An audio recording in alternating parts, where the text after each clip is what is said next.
थोड़ी देर वास्ते phone on बढ़िया तरीके हुनना है और हुनन हमजन गांव गांव डाणी तक विचार स्थापित करना है। जय जोहार दोस्तों। जय जोहार। जो साथी इधर उधर खड़े हैं एक बार पंडाल में बैठ जाओ, अच्छा होगा। आप लोग भी आ जाओ। मेरा स्वास्थ्य ठीक नहीं है और डॉक्टर ने मुझे आराम करने के लिए घर भेजा है। 7 दिन में हॉस्पिटल में भर्ती था और आराम करने के लिए भेजा, लेकिन ये कार्यक्रम हम लोगों ने अपने यहाँ जोधपुर और जैसलमेर बाड़मेर के साथियों को पहले से दे दिया था। अब एक बार समय दे दिया तो आना जरूरी भी है। मेरे अपने घर वाले भी मेरे को डांट रहे थे कि ठीक नहीं होना, इधर उधर जाना अच्छा नहीं है। उनकी भी बात सही है, लेकिन समाज के इतने सारे लोग अपन को बुलाते हैं तो जाना भी पड़ता है और समाज की जो आवश्यक बातें हैं उनके बीच में शेयर भी करना पड़ता है। तो हम लोग आपके बीच में आए रात भर सफर करके और आप लोगों ने हमारा स्वागत किया, हमको खाना खिलाया, अच्छा से जगह पर रखा। हम लोग पहली बार जैसलमेर आए, पोखरण तक हम लास्ट आए थे और आदिवासी परिवार के कार्यक्रम सबसे पहले बाड़मेर में हुए, फिर आज की तारीख में उधर के सभी जिलों में हो चुके हैं, केवल जैसलमेर में नहीं हुआ था। आज हमारा जैसलमेर में भी आदिवासी परिवार का कार्यक्रम है। आदिवासी परिवार कोई संगठन नहीं है, आदिवासी परिवार एक बैनर का नाम है।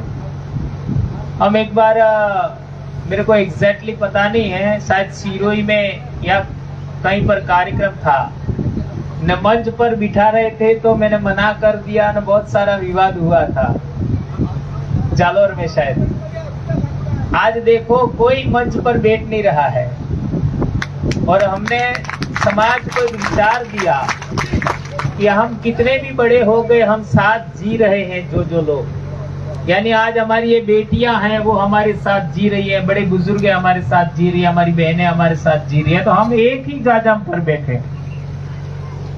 आपने ये गदेले लगाए वो भी मुझे पसंद नहीं है।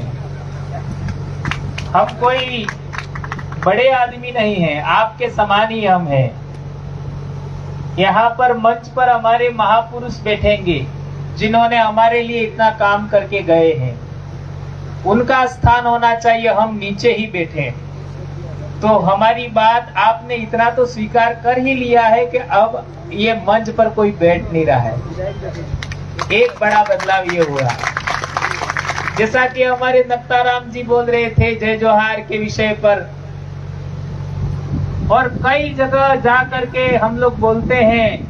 हम लोग आसाम भी गए, हिमाचल भी गए, न पूरा देश भर में घूमते हैं, जीतू भाई हम सब लोग। तो पूरे देश भर में हम बात रखते हैं, हम खुद सीख रहे हैं, जो सीखा वो सिखाते हैं लोगों को। तो हमें जय जोहार जो उद्बोधन है उस पर आपत्ति नहीं करना चाहिए। हमारे लोग क्या करते हैं कि जो हमारा आदमी बोलता है उस पर तो आपत्ति करते हैं, लेकिन दूसरा कोई गलत बात भी बोले तो आपत्ति नहीं करते हैं। यह एक गलत और संकीर्ण मानसिकता है, इससे हमको उबरना चाहिए। जोहार पूरे देश के आदिवासियों का उद्बोधन है, यह हमारा मौलिक विचार है, यह किसी ने दिया हुआ नहीं है और यह सबसे महान अर्थ रखता है। पूरी प्रकृति की जय, महापुरुषों की जय, धरती आसमान की जय, सभी जीव जंतुओं के कल्याण करने वाली प्रकृति की जय, उससे महान क्या हो सकता है? इस बात को हमें समझना पड़ेगा। और जैसा कि हमारे भावना जी ने एक बात बताई महिलाओं के बारे में। ये सब हमारे इलाके में होता था पहले, और हमेशा एक बात ख्याल रखना है, महिलाओं की जागृति से ही आदमी आजाद होगा। ध्यान रखो, आज आपने यहाँ समय निकाला है, यदि आपकी महिला जागरूक है तो घर जाने पर आपको थोड़ा कड़वे गुड़ नहीं पिलाएगी, और यदि आपकी महिला जागरूक नहीं है तो घर जाते ही कड़वे गुड़ डायरेक्ट पिलाएगी। पानी बाद में मिलेगा, पहले कड़वा गुड़ मिलेगा। सही कह रहा हूँ, गलत कह रहा हूँ? ये हर एक आदमी की एक ट्रेजेडी है।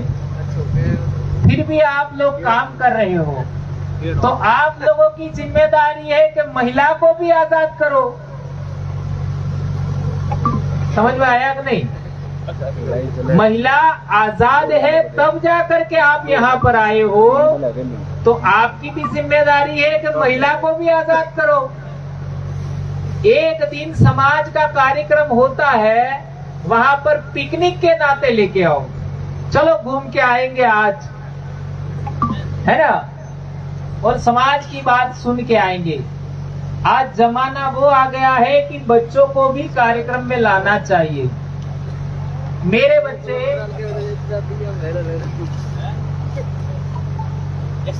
मेरे फैमिली में भी थोड़ा सा डिफरेंट मेरे बच्चे हो गए। मेरे फैमिली में भी आप देखोगे तो बच्चे होली दिवाली पर कपड़ों के लिए नहीं, ये चीज लानी है, वो चीज लानी है, बहुत सारा माँ बाप को परेशान करते हैं। मेरे गांव में भी होता है, मेरे कुटुंब में भी होता है। सभी माँ बाप बच्चों की जरूरतें, बच्चों की इच्छाएं पूरी करने के लिए काम करते हैं, और बच्चे बहुत ज्यादा जिद करते हैं। लेकिन आपको मैं ये कहना चाहता हूँ, और ये सच भी है, आप मेरे घर पे आके देख सकते हैं, मेरे फैमिली में ये चीज नहीं मिलेगा। होली दिवाली पर मेरे बच्चे कभी भी कपड़ा लाना है, जूता लाना है, ये लाना है, वो लाना है, इसकी जिद कभी नहीं करते। और पिछले 3 साल में होली दिवाली पर हमने कोई खर्चा नहीं किया, कोई खर्चा नहीं किसी प्रकार का। कई सारे लोग तो रंग के पीछे पागल हो जाते हैं, हमारे तो रंग भी नहीं लगाते, क्योंकि आदिवासियों में रंग लगाने की प्रथा नहीं है होली पर, भीली संस्कृति में नहीं है।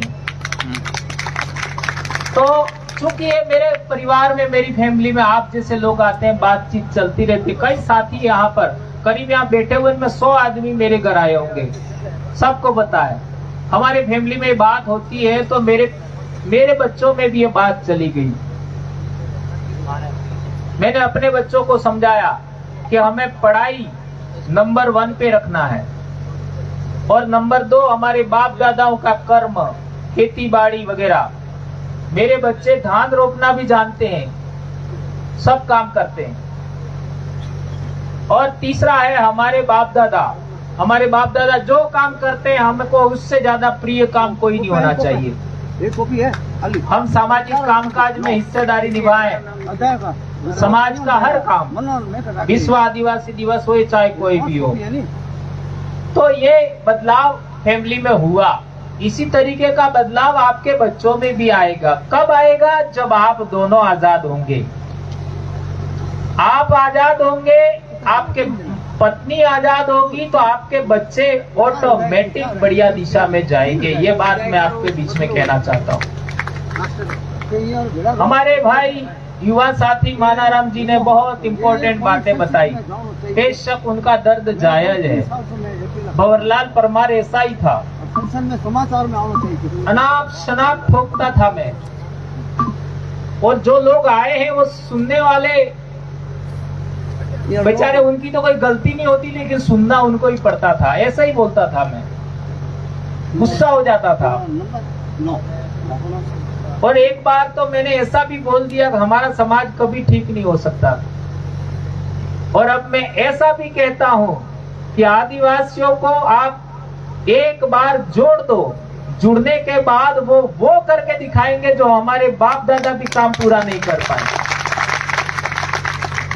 और किसको पता था हम लोग जैसलमेर करना भील की धरती पर आकर के आज बोलेंगे। और ऐसा सुहावना मौसम, हम पहली बार आए और पहली बार में बारिश हुई। हमारे इलाके में भी अभी 2 दिन पहले थोड़ा बारिश हुआ था, यहाँ तो रात से चल रही है रास्ते में। और अभी बिल्कुल गर्मी का कोई एहसास नहीं हो रहा है। और गर्मी पड़ती तो मैं यहाँ बैठने वाला नहीं था, खाली बोलने के लिए मैं आने वाला था, लेकिन जरूरत ही नहीं महसूस हुई। ये तो पूरा एसी बना हुआ है और जैसलमेर में एसी होगा ऐसा किसने सोचा था। ये अपने आप में ये हमारे पूर्वजों की शक्ति है, ये प्रकृति शक्ति है। और मैं 2 चीजों को ही भगवान मानता हूँ, एक प्रकृति शक्ति को और एक पूर्वजों की शक्ति। इसके अलावा किसी को भगवान नहीं मानता मैं। और इन तीसरे को मानना है तो अन्न को मानना चाहिए, पेड़ पौधों को मानना चाहिए। अन्न और पेड़ पौधों से जीव जंतुओं का आपका जीवन चलता है, उससे ज्यादा कोई नहीं हो सकता। ये जो हमारे बाप दादे हमारे महापुरुष है, यही हमारे भगवान है, जो हमारा है ही नहीं। वो हमारे लिए क्या कर सकता है? जो हमारा है वही हमारे लिए कुछ कर सकता है। भारत भूमि की मिट्टी का हमारा पूर्वज है, वही हमारा भगवान है। इस बात को हमें मानना चाहिए। भाई नत्ताराम जी ने एक इम्पोर्टेंट बात बताई हमारे आरक्षण को लेकर के। आरक्षण कोई भीख नहीं है दोस्तों, यह अधिकार का मसला है। अभी हमारे उमेश भाई बता रहे थे विद्यार्थी मोर्चा के चुनाव की बात। एक मुद्दे ने सारा कॉलेज फतह कर लिया। 2-3 छोटी छोटी बातें थी। क्या था? कॉलेज का नामकरण हमारे भील राजा डूंगर बरंडा के नाम पर होना चाहिए, ये मुद्दा था। कालीबाई वीरबाला कालीबाई इतना ही लिखा है तो वीरबाई कालीबाई कलासवा लिखो, ये हमारा मुद्दा था। ये कोई मुद्दा है? छोटी छोटी बातें, लेकिन ये बातें पहले किसी ने बोली नहीं थी। हमारे बड़े बड़े लीडर थे, मंत्री थे, विधायक थे, सांसद थे, किसी ने डूंगर बरंडा की बात नहीं किया, किसी ने कालीबाई कलास हुआ लगाओ ये बात नहीं किया था। हमारे डूंगरपुर में एक पार्क है नानाबाई पार्क, तो नानाबाई घाट पार्क लिखो, ये भी हमारा मुद्दा था। ऐसा किसी ने मांग उठाई नहीं। और आरक्षण को लेकर के हमारा कहना था कि हमारा जो इलाका है वो शेड्यूल एरिया है, तो शेड्यूल एरिया में शेड्यूल एरिया के प्रावधान है, संविधान की 5वीं अनुसूची के जो प्रावधान है उसके अनुरूप आरक्षण होना चाहिए। ये छोटी छोटी बातें विद्यार्थियों को समझ में आ गई, छोटी छोटी बातें। और उस समय क्या होता था कि जो कॉलेज में चुनाव लड़ता है उसको दारू पिलाना अनिवार्य था। और हम पहले लोग थे कि हमने ये कहा कि चुनाव में दारू देंगे ही नहीं, चाहे जो करना कर लो। ये पूरे देश में एक क्रांति है। हम वो दारू नहीं बांटेंगे, हम पैसा नहीं बांटेंगे, हम मुर्गा नहीं खिलाएंगे, बकरा नहीं खिलाएंगे। समाज की आने वाली पीढ़ी के लिए, आने वाले बच्चों के लिए, उनके हक अधिकार के लिए, हमारे संवैधानिक अधिकारों के लिए, हमारी संस्कृति के लिए, हमारे महापुरुषों के इतिहास के लिए आपको देना होगा।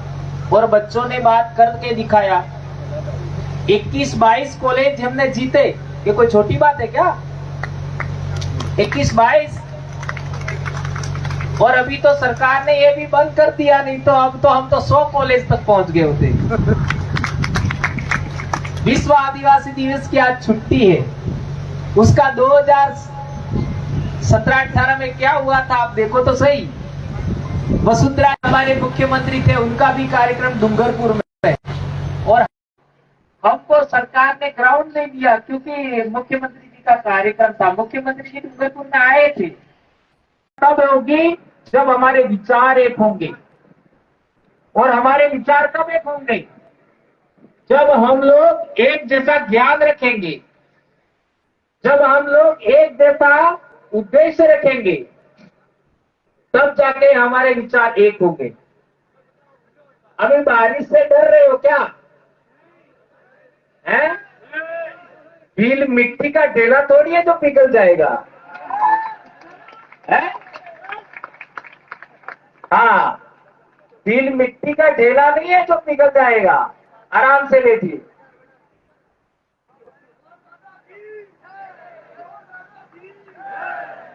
आज हमारे इलाके के लोग यहाँ होते तो कितना खुश हो जाते कि हमारे यहाँ कार्यक्रम और बारिश हो रही है जैसलमेर में।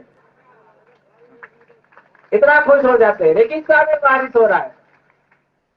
और क्या समझ रहे हो आप लोग? इतने हो ना, हम इतने बोल रहे हैं, ये हम बोल रहे हैं, वो कोई बाड़मेर या मारवाड़ तक रहेगा, ऐसा समझ रहे हो क्या? ये पूरे देश में इस बात को सुनी जाएगी कि हमने यहाँ क्या बोला। और केवल आदिवासी नहीं सुनते, गैर आदिवासी भी सुनते, हमारे दुश्मन, हमारे विरोधी भी सुनते हैं कि किस तरीके से काम हो रहा है। ये हम लोग मूल बीज हैं। भारत भूमि का मूल मिट्टी है हम लोग। हम बोलेंगे सबको सुनना है ना? क्योंकि हम ना सबका पेट भरा है, लेकिन सबने हमारे साथ तिरस्कार किया है। आप लोगों को ने, जैसे जीतू भाई बोल रहे थे कि सबको हमारी जरूरत है। एसटी के लोगों को भी हमारी जरूरत है, ओबीसी के लोगों को भी हमारी जरूरत है, राजपूत समाज को भी हमारी जरूरत है, जनरल वर्ग के लोग हैं, आपका माइनॉरिटी के लोग हैं, जैन समाज के लोग हैं, सबको हमारी जरूरत है। लेकिन आदिवासी को कोई नहीं चाहिए। आपका आदिवासी आगे बढ़ता है, वो किसी को पसंद नहीं है। सही कह रहा हूं, गलत कह रहा हूं? हमारे वोट की सबको जरूरत है, हमारी मेहनत की सबको जरूरत है, हमारे खून पसीने की सबको जरूरत है, लेकिन हम आगे बढ़े ये किसी को पसंद नहीं है। ऐसा क्यों होता है मालूम है? हम आदिवासी है इसलिए होता है। पूरे देश के आदिवासियों में एक बड़ी समस्या है कि हमारी जल जंगल जमीन छीनने का प्रयास सब करते हैं। सभी समाज के लोग, सभी धर्म के लोग ये काम करते हैं। ऐसा क्यों होता है? ऐसा इसलिए होता है कि हम आदिवासी है और आदिवासियों के पास ही जमीन है, इसलिए वो लोग हमसे छीनना चाहते हैं। जहां तक आरक्षण की बात है, आरक्षण की बात है तो हम लोग अभी हमने ज्ञापन दिया था आरक्षण के लिए। पिछली बार हम लोग बाड़मेर आए थे, शायद बाड़मेर में ना, हाँ बाड़मेर में अपना कार्यक्रम था, तो मैंने एक बात रखी थी कि जैसा महाराष्ट्र में जिस आदिवासी गांव के अंदर 50% आदिवासी है, जैसा कि मुझे सुबह बताया गया कई सारे गांवों में 100% आदिवासी है, तो जिस गांव के अंदर 50% आदिवासी है उस गांव को शेड्यूल एरिया घोषित किया जाए। ये पिछली बार मैंने बात बताई थी, तो कुछ साथियों को ये बात ठीक नहीं लगी थी, लेकिन ये संवैधानिक मामला है। लेकिन अभी क्या होता है, सरकार ने अभी कैटेगराइजेशन के लिए बोला। अभी आपका सुप्रीम कोर्ट का जजमेंट आया,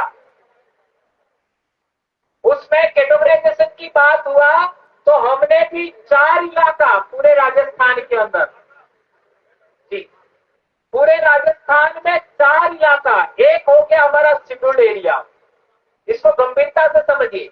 एक हो गया हमारा शेड्यूल्ड एरिया है हमारा इलाका, और एक इलाका आपका रेगिस्तान का इलाका, और एक चंबल बनास नदी का इलाका, और एक वो जो मिनाव का इलाका। ये 4 प्रकार से राजस्थान के इलाके को बांट करके आरक्षण का कैटेगराइजेशन किया जाए, ये ज्ञापन बना करके हमने पूरे इलाके में दिलवाया। क्या आपने उस ज्ञापन को पढ़ा? तो इसका अर्थ क्या हुआ? आप जो आरक्षण की मांग कर रहे हो उसका ज्ञापन हमारे शेड्यूल एरिया के लोगों ने भी दिया। कहां पर आप लोग आए थोड़ी थे। जिस तरीके से हमारे एमएलए, हमारे लोग कहां पर विधानसभा में आपने वोट दे दिया, इसके बावजूद आपकी मांग उठा रहे हैं, तो हमने ज्ञापन दिया उसमें भी आपकी मांग उठाई।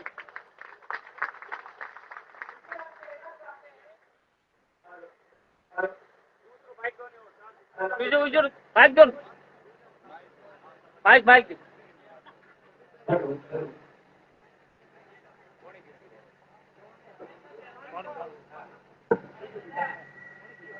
हाँ, इसलिए हम लोग कहना चाहते हैं कि जो आप लोगों को हमारे साथ जुड़ना पड़ेगा और साथ जुड़ करके एक साथ ज्ञापन देने पड़ेंगे, एक साथ हम लोग साथ में कार्यक्रम करने पड़ेंगे। और एक गंभीर बात, ये हम लोग सफेद साफा क्यों बांधते, इसको अच्छे तरीके से समझिए। हम लोग ये सफेद साफा ही क्यों बांधते? जैसा दादा का साफा है वैसा साफा हमारे वहां पर भी बांधते, सेम, कोई अंतर नहीं होता है। लेकिन वहां ऐसा मध्य प्रदेश में भी, गुजरात में भी, हमारे इलाके में भी बांधते, लेकिन हम सफेद ही क्यों बांधते? तो हमारा परंपरागत उत्तराधिकार का साफा है, वो सफेद ही होता है। और उत्तराधिकार किसका होता है? राजा की वंश परंपरा का उत्तराधिकार होता है। तो ये सफेद साफा किसकी निशानी है? भील राजा थे, उसकी निशानी है। तो आप लोग जब तक प्रजा बने रहोगे, जब तक मजदूर बने रहोगे, तब तक आप लोग राजा नहीं बन सकते, तब तक आप मालिक नहीं बन सकते। ये मालिक की निशानी है। तो आप आने वाले समय के अंदर कम से कम हम आते हैं उस कार्यक्रम में, तो साफा सफेद मान के आया करो। ये देख लीजिए, बाबा खड़े हो जाओ। आप हाँ, इनका साफा देखो। बाबा आप खड़े हो जाओ। इनका ये पढ़े लिखे लोग थोड़ी है, ये हमारे से बड़े ही है ना। ये परंपरा का हमारे उत्तराधिकार की निशानी है। हमारे वहां पर कोई इंसान मर जाता है तो उसको पगड़ी, जो बड़ा आदमी होता है उसको पगड़ी पहनाते हैं, वो पगड़ी सफेद ही होती है 100%। उसको ध्यान में रखते हुए हमने सफेद पगड़ी का प्रचलन हमारे जन जागरण में किया। तो इसको आप आगे से स्वीकारेंगे ऐसा मैं मानता हूं। अभी इतना बोल ही गया हूं, एक दो बातें और बोल देता हूं। यदि हम लोगों को ज्यादा संख्या में लोगों को जोड़ना है, जैसा कि पिछले 4-5 साल से मैं सुन रहा हूं, यहाँ हमारे कार्यकर्ता बहुत दिक्कत में रहते हैं कि यार हमारे लोग बराबर इकट्ठा नहीं होते। यदि आप लोगों को हमारे समान समाज को जोड़ना है, फाइनेंस के मामले में, हर मामले में, तो आपको हम एक बहुत बड़ा सूत्र दे रहे हैं। इसको आप अच्छे तरीके समझिए। डीसीसी का फार्मूला एक्सेप्ट करो, डीसीसी, और डीसीसी के अधीन बीसीसी का फार्मूला स्वीकार करो, और बीसीसी के अधीन वीसीसी का फार्मूला स्वीकार करो। डीसीसी, बीसीसी, वीसीसी, ये 3 चीजें आपने स्वीकार कर लिया तो ये ग्राउंड तो क्या आपका, ये बहुत बड़ी संख्या हो जाएगी। क्योंकि हमारे इलाके में अभी 12 तारीख को, 12 और 13 तारीख को जुलाई में हमारा पूरे देश भर के लोग आ रहे हैं। तो मैं आज से निमंत्रण देना चाहता हूं, भाई दत्ताराम जी, आप लोग सभी साथी है ना, 12-13 तारीख को पूरे देश भर के आदिवासी संगठन आ रहे हैं डूंगरपुर। तो आप लोग भी इसमें शिरकत करिए। और हमारा क्या, हम छोटा सा निवेदन करते हैं लोगों को, हर एक बीसीसी को कह देते हैं, अभी जैसा हम टारगेट दे रहे हैं, हर एक बीसीसी को 500 रुपया देना, यानी एक पंचायत वाला